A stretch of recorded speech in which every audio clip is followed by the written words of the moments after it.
Welcome to Crime, Corruption, and Cocktails, the true crime podcast where we look at cases of corruption and negligence and examine their historical and cultural implications. Today, I'm drinking a White Claw. What do you have, Del? I am drinking a Manhattan. We are continuing to look at scammers, con artists, and fraudsters. In this week's episode, we are going to dive into the world of influencer scams. As social media gained prominence, the concept of people who make a living solely off of social media was created. Influencer can be defined as a person with any level of a following who uses social media to engage an audience and attempts to have the audience do or buy something. Most major influencers have between 500,000 and a million followers. There are also mega influencers who are typically famous for other reasons that have hundreds of millions of followers. While most influencers use their platform to promote products, share insights into their lives, and connect with other celebrities in order to expand their reach, others use their popularity to take advantage of their fans. Influencer scams describes a situation where a social media personality creates or promotes a fraudulent product or service. The influencer is paid and shows no concern for the negative consequences that will happen to their fans. Crypto-based scams are very popular. Unfortunately, this has happened numerous times, and we are going to look at several of those cases. The first case we are going to discuss is the debit card scam done by Kayla Massa and her 3 accomplices. Eventually, 10 people who were associated with the scam were arrested. Kayla was an Instagram influencer who amassed a following of over 300,000 people.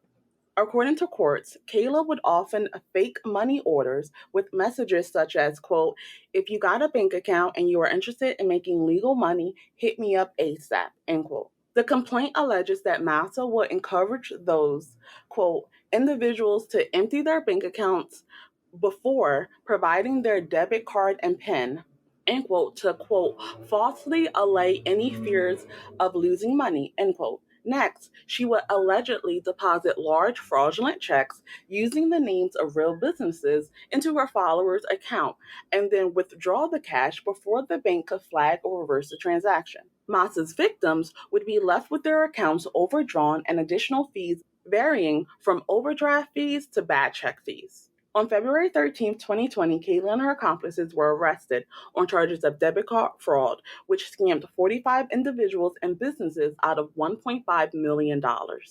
The next case of followers getting scammed is the Save the Kids token. The Save the Kids token was a cryptocurrency token and pump and dump scheme, which was marketed as a charity token meant to give a percentage of the transaction fee to a Binance-operated charity. This token was created by a man named Lucas, and he claimed that the venture was for charitable purposes. He worked with Manny and H, and the Save the Kid token was launched on June 5th, 2021. Save the Kids was widely promoted by commentators Rice Gum, Academy founder Joel Morris, and model Summer Rae, as well as FaZe Clan members Kay, Jarvis, Niklan, and Tico. Many of the influencers appeared in videos promoting the token and made tweets encouraging their fan base to promote the token. Their target audience was their fans, which mostly consisted of teenagers. On June 5th, 2021, the token was launched and traded on the PancakeSwap exchange under the symbol $kids, starting around 2 cents. Immediately, though, the price of tokens collapsed to less than a cent and further declined to price the token around 0.00138 cents at the start of July 2021. According to YouTuber Coffeezilla, the crash of Save the Kids was caused by Jarvis selling 2/3 of his coins, Nikan selling 1/3 of his holdings, and Kay selling nearly half of his entire collection of tokens, predicted to have been valued around $80,000 by Coffeezilla. YouTuber Steven Findeson, known online as Coffeezilla, conducted an investigation into the entirety of the Save the Kids token scandal.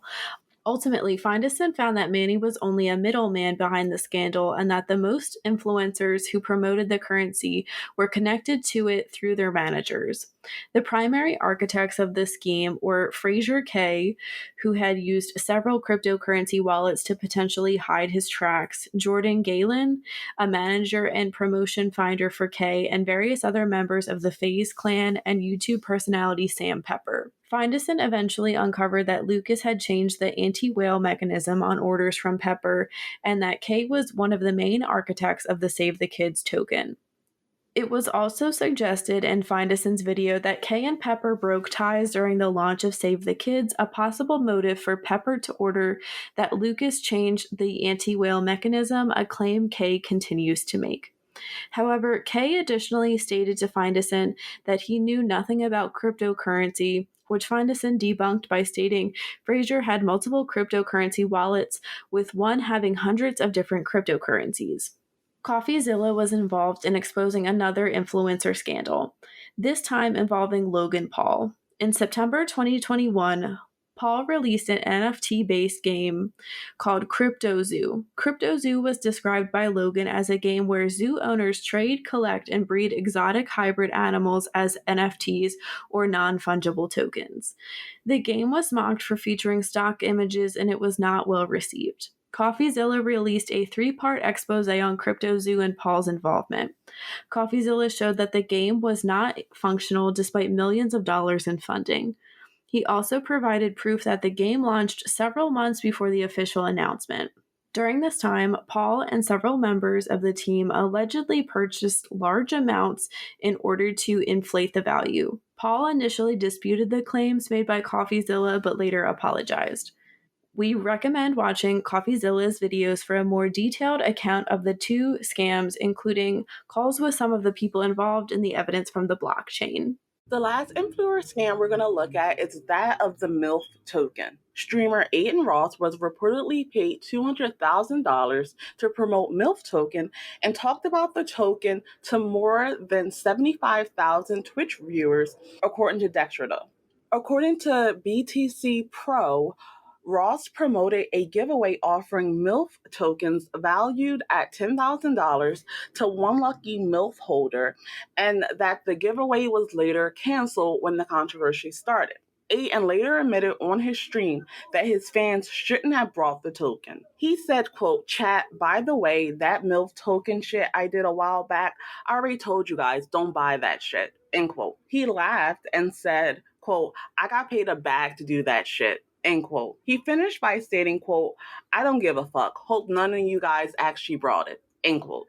Jenny, what are your thoughts on influencers and the scams that they are involved in? Did any of these cases stand out to you over the others?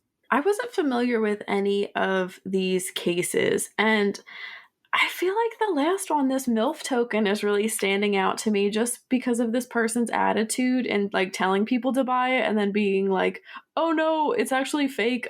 Don't do that. That I think is really rotted.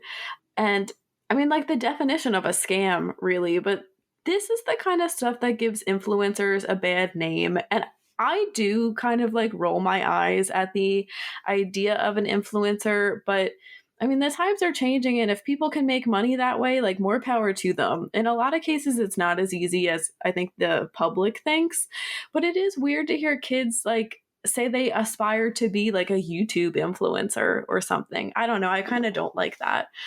And it's like no surprise to me that they do get caught up in scams, but it really does bother me because so many, and we talked about this at least once with the first case, so many of these influencers, their viewers are teenagers and young people. And it upsets me to see them get taken advantage of, especially within the Save the Kids token case, because people thought they were doing something good. And then it was just a scam for these assholes to make money. That really bothers me.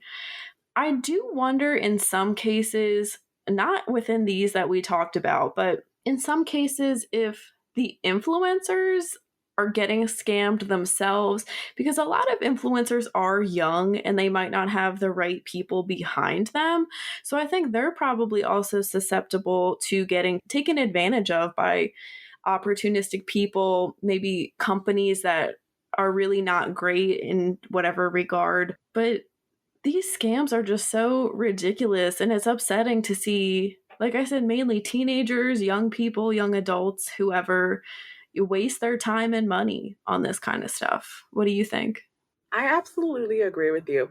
I think the concept of an influencer is something that's likely been more formalized over like the social media era.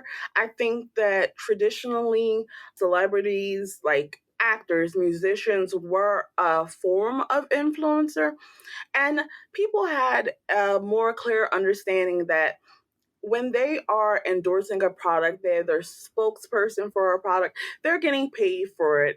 And people are like, okay, I'm going to take that into consideration. However, the social media influence, I think there's a disconnect because people don't see them as traditional celebrities. So a lot of times when they are promoting products, people have an assumption that it's more authentic, that especially since a lot of times they'll say, well, I use this product or I have some investment in this, when in actuality, they've been paid. Whatever they have been given was for free. So it's not that they have any of their actual money invested in it. I think another part is that these people are likely already well off. They already have money. And so the negative effects of these scams really don't affect them that much. When you think of people losing their entire life savings in some of these crypto scams, especially, I do think that some influencers are getting scammed and there might be a lack of knowledge around that, but I really put that on them. I think that if you are promoting a product, you should have a base level awareness of what it is, how it's functioning, because you do have a obligation when you are selling things to other people that it's not something that's going to hurt them. I think we see the same things that come up with like diet products that get promoted by celebrities. They get called out because it's like, well, this is not actually working. This is harming people. You shouldn't be promoting this. And I think it's the same thing with these influencers and the various scams that they get involved in. A lot of them are young. And honestly, I think that especially crypto, and we're going to talk about crypto in more detail next, has been a strong catalyst for the intelligence level of scammers to go down, because you don't have to be a very sophisticated person to set up a crypto scam, and all you need is a high level of followers and you can do pump and dump schemes all day and again just make tons of money. I think it's sad. Hopefully with the exposés that are coming out, especially from Coffeezilla and other YouTubers, people are more aware of the scams, but there's nothing like your favorite person telling you to go buy something. I don't know if that can really be counteracted. When it comes to the cases that stood out, I think that Crypto Zoo stood out to me. Honestly, one, the three-part series that Coffee did on it was amazing. And just again, it goes back to Logan Paul has enough money where he does not have to work another day in his life and he would be completely set.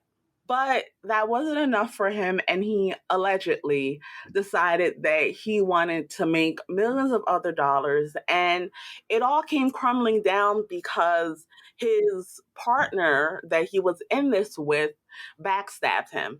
And Coffeezilla has all like the text messages where he's like, I was supposed to make 120 million, but I only made 50 million from this. Like, it is a hot ass mess. And honestly, all these people deserve the negative consequences that come from scamming their fans. Absolutely. And the Paul brothers in particular are so, in my mind, just aligned with bad behavior and privilege. And I don't want to blame the victim, but I feel like they've proven themselves to not be trustworthy. So if you are going to buy their products, to me, that is a little on the consumer.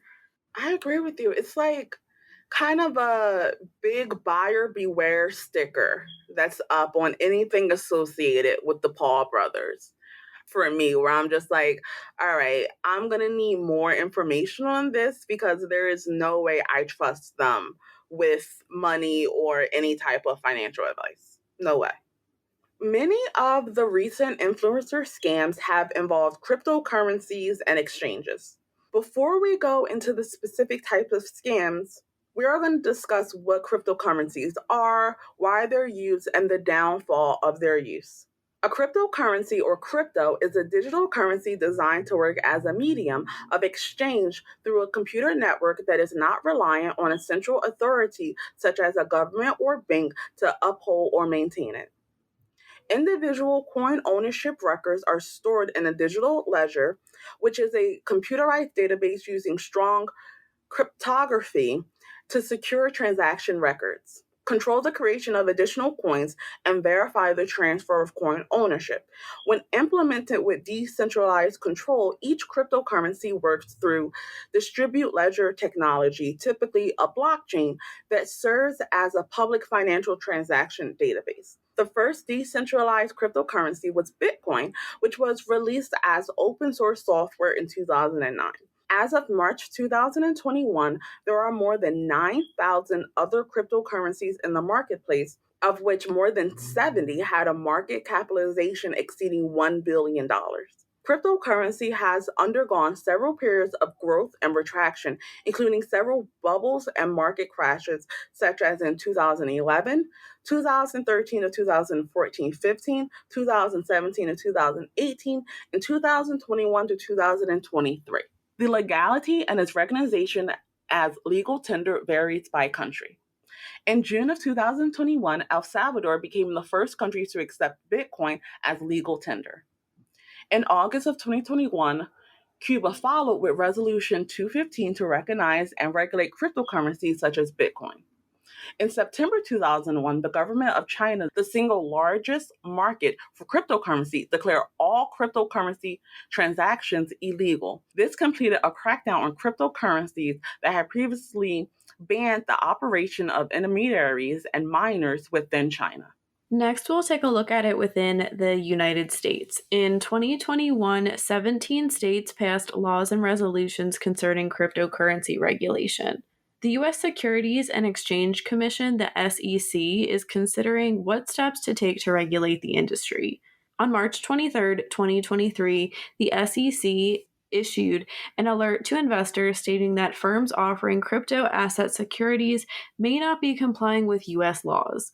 The SEC stated that unregistered offerings of crypto asset securities may not include important information.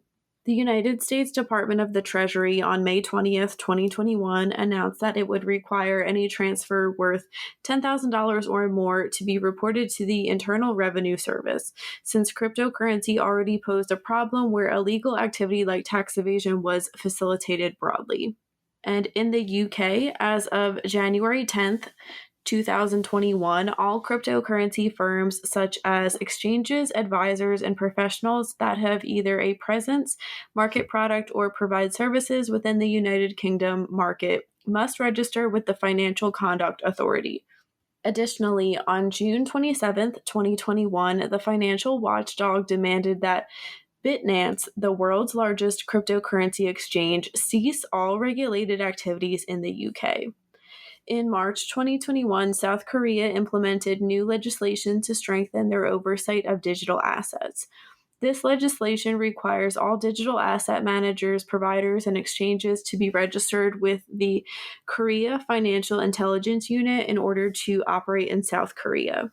On April 30th, 2021, the Central Bank of the Republic of Turkey banned the use of cryptocurrencies and crypto assets for making purchases on the grounds that the use of cryptocurrencies for such payments poses significant transaction risks. In Russia, though owning cryptocurrency is legal, its residents are only allowed to purchase goods from other residents using the Russian ruble, while non-residents are allowed to use foreign currency. Cryptocurrencies are used for a variety of reasons, including both legal and illegal reasons.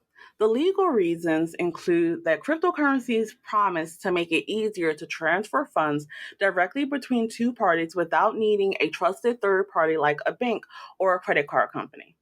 Cryptocurrency investments can also generate profits. The illegal reasons include, according to blockchain data company Chainalysis, criminals laundered over $8 billion worth of cryptocurrencies in 2021, up by 30% from the previous year. Properties of cryptocurrencies lead to their use in controversial settings in the form of online black markets such as Silk Road and other dark websites that deal in illegal activities such as illicit drugs, guns, and sex trafficking, among others. Various studies have found that crypto trading is rife with wash trading. Wash trading is a process illegal in some jurisdictions involving buyers and sellers being the same person or group and may be used to manipulate the price of a cryptocurrency or inflate volume artificially. In 2022, cryptocurrencies attracted attention when Western nations imposed severe economic sanctions on Russia in the aftermath of its invasion of Ukraine in February. However, American sources warned in March that some crypto transactions could potentially be used to evade economic sanctions against Russia and Belarus. The cryptocurrency web has many downsides in addition to its association with illegal activities. Many banks do not offer virtual currency services themselves and can refuse to do business with virtual currency companies. Mining for proof of work cryptocurrencies requires enormous amounts of electricity and consequently comes with a large carbon footprint due to causing greenhouse gas emissions. Proof of work blockchains such as Bitcoin, Ethereum, Litecoin, and Monero were estimated to have added between 3 million and 15 million tons of carbon dioxide to the atmosphere in the period from January 1st, 2016 to June 30th, 2017. Cryptocurrency transactions are normally irreversible after a number of blocks confirm the transaction. Additionally, cryptocurrency private keys can be permanently lost from local storage due to malware, data loss, or the destruction of the physical media. This precludes the cryptocurrency from being spent, resulting in its effective removal from the markets. Due to the lack of coherent regulations, there are few protections against deceptive or unethical management practices. Market manipulation remains a substantial problem in cryptocurrency, with influential people, organizations, and exchanges acting unethically. Before we get into the different type of crypto scams that are often used by influencers, Jenny, what are your thoughts on cryptocurrencies? I'll be honest, I don't fully understand cryptocurrency. I guess the idea of it not having to rely on a bank or a government is interesting, and I see where people would be interested in that, but I feel like it does more harm than good. It's very risky, which I think a lot of people understand, but at the same time, I think people see stuff like as also sort of like a get rich quick scheme. And it makes me sad seeing people invest so much and then lose so much of their savings. I mean, we talked about how many collapses and market crashes, it's almost like every other year something bad is happening within this cryptocurrency world. And I feel like it's probably going to get worse as it gets more popular.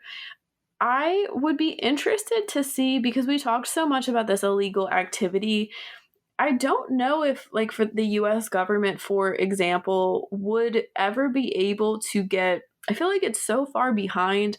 It's going to be hard to get to where, crypto companies, I guess, are now to, fully, I don't know how to process and, regulate some of it where they can. I don't know. I don't really have, positive views on the crypto world. What do you think? I don't either. I find cryptocurrency to be one of those things that it's just a fraudster's dream, if you think about it. And while, yes, there are some very limited positives of it, I think that those positives are typically overblown to try to hide the negative aspects of cryptocurrency and everything involved with it. I think that when it comes to cryptocurrency, the fact that hackers can essentially take your money and There's no real way to track it because it's anonymous in a lot of cases. Like you said, the government is definitely behind the technology, so the laws haven't caught up with these types of schemes. Just leaves you in a predicament where there's nothing that you can really do to protect yourself. I definitely understand the negative thoughts that people have towards banks and, how they operate. But if a bank were to go into your account and take $20,000 out, best believe there are remedies for that situation. If the same thing happened with $20,000 worth of cryptocurrency, there's nothing that you can do. And we're getting ready to go into the different scams, but of course, when you have something that's filled with use for illegal reasons, you're going to have people that use it as a way to harm other people. And I think that while cryptocurrency has been around for 14, 15 years at this point, it's still something that doesn't have widespread use, widespread knowledge about it, which makes it the perfect vehicle for people to do harm. And I mean, I would personally never buy crypto. I would never get into NFTs, which are kind of a offshoot of crypto. It's something that you buy with cryptocurrency. I will say it's interesting that one of the additional downsides when I was researching this was the market manipulation that can happen with influencers, because that is something that we see a lot. And sometimes it's a positive thing where you look like Catherine, Duchess of Cambridge, well, Princess of Wales now, where, if she sets a trend and everyone goes out and buys it, it's great. It's done great for the business, right? But if Logan Paul, allegedly, for example, goes out and tells people to buy this cryptocurrency, they all buy it, and then a bunch of people sell it. Well, those people are now out of thousands, maybe tens of thousands of dollars. And that's never a good thing. Hopefully, more regulation comes. I definitely think this is an area where it should be looked at as any other investment and have the strict regulations associated with it, like any other thing you would put on Wall Street. There are many types of scams associated with cryptocurrencies. Many are older types of scams that have been adapted into the crypto space. And the first one is one that most influencers use when they're doing crypto scams, and that is the pump and dump scam. Pump and dump is an investment scam where scammers buy an inexpensive coin by market cap, they advertise or pump it, and then sell or dump it once the price has risen. The inflation, that's what, this is not a body part. The inflation of the price doesn't reflect the coin's underlying value, which means that the price plummets once the dumping is done. The scam, again, takes place when a group of people get together to entice others into investing into a particular coin, usually by posting it on social media to build up hype. Scammers work together to drive up the price of the asset until they all simultaneously cash out and leave all the new excited investors holding the bag. Pump and dumps are illegal in the stock market, but since most cryptocurrencies aren't considered securities, cryptocurrency markets frequently operate in legal limbo. Even though the pump and dump crypto scams are morally and legally dubious, they might not violate any laws that are currently in force. Regulated crypto exchanges treat such scams as illegal. So, how do you spot a pump and dump scam? Well, the rapid and parabolic spike in the price of a cryptocurrency is a sign of a pump and dump scheme. This is especially relevant if the crypto was previously disregarded, unrecognized, or forgotten. In addition, anytime you hear a well known person discuss a cryptocurrency, consider their possible motivations. Many influencers and celebrities have little knowledge about cryptocurrencies. However, if they are paid to do so, they will promote them, even if they are scams. Next, we'll take a look at romance scams. In this type of scam, someone pretends to become your love interest online, usually by weaving an intricate web of lies about themselves. These scammers spend months getting you to build up romantic feelings for them, at which point they ask for crypto payments or lure you into investing crypto with them so you can spend your lives together. At the end, though, the romantic encounter was always fake, and the person on the other end of the line wasn't who they said they were. More money is lost each year to romance scams than to similar internet scams such as technical support scams. This is the financial version of the Loverboy method, which we talked about on our episode about the Tinder swindler. And last, we'll take a look at phishing scams. A phishing scam takes place when someone pretends to be someone else, usually a company, in order to get you to willingly share private information. Phishing attacks have become increasingly sophisticated and often transparently mirror the site being targeted, allowing the attacker to observe everything while the victim is navigating the site and transverse any additional security boundaries with the victim. Many crypto phishing scams aim to get you to share your private crypto wallet keys, usually by sending an official looking email that asks you to log into your account. Jenny, what are your thoughts on these scams and the influencers who use them for financial gain? Again, this is the stuff that gives influencers, rightfully so, a bad reputation. And what makes people not trust influencers? You had mentioned authenticity at the beginning briefly, but I think that is what a lot of this comes down to. And I know authenticity is really big for like a younger generation with celebrities and these influencers, but I don't know, to me, some of them are just like so obviously inauthentic.